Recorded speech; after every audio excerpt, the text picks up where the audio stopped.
नमस्कार दोस्तों, आज हम बात करेंगे चार्टर एक्ट 1600 के बारे में। तो आपको बता दें कि इसके माध्यम से ईस्ट इंडिया कंपनी की स्थापना हुई थी। साथ ही इसके प्रमुख बिंदुओं के बारे में देख लेते हैं।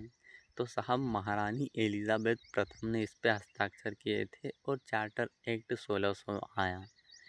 इस चार्टर एक्ट के माध्यम से ईस्ट इंडिया कंपनी को 15 वर्षों के लिए स्थापित किया गया था और पूर्वी व्यापार पर एकाधिकार दिया गया था। और साहब, इसकी शुरुआती पूंजी कितनी थी? तो 1000 नहीं थी, 30,133 थी। ओके। और साहब, इसके सदस्य कितने थे? तो 216 सदस्य और एक गवर्नर का समूह था। ओके, हमने प्रमुख बिंदुओं को देख लिया दोस्तों। ठीक है।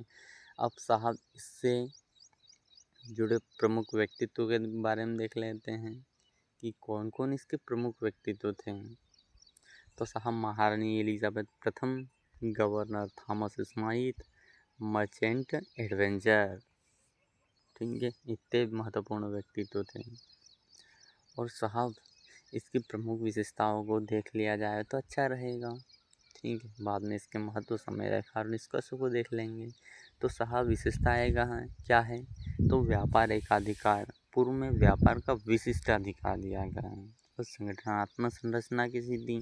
तो साहब, कोर्ट ऑफ डायरेक्टर और गवर्नर प्रशासनिक और विधायी शक्तियाँ नियम बनाती थी और सजा देने के लिए भी उनके पास पावर थी। ओके।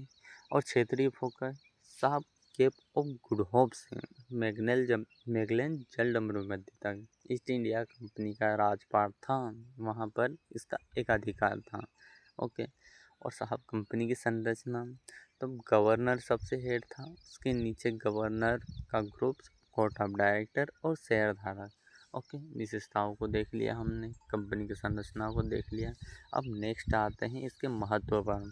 तो साहब, इसका महत्व क्या है? तो ब्रिटिश साम्राज्य की नींव के रूप में काम किया किसने? चार्टर एक्ट 1600 ने।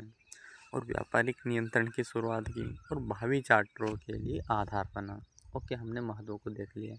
अब साहब, इसकी समय रेखा देख ली जाए तो 31 दिसंबर 1600 को चार्टर जारी होता है और 1601 में पहला अभियान शुरुआत होता है।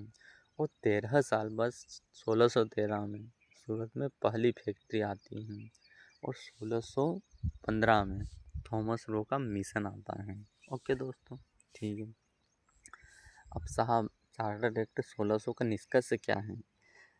देखिए, तो चार्टर एक्ट 1600 ने साहब ब्रिटिश आर्थिक शक्ति को बढ़ाया और भारत में उपनिवेशवाद के लिए मार्ग प्रशस्त किया तथा आधार प्रदान किया।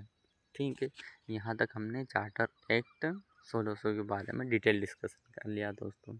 अगर यह वीडियो आपको अच्छा लगा है तो लाइक, शेयर एंड सब्सक्राइब जरूर कीजिएगा। तब तक के लिए धन्यवाद। चलिए मिलते हैं नेक्स्ट वीडियो में।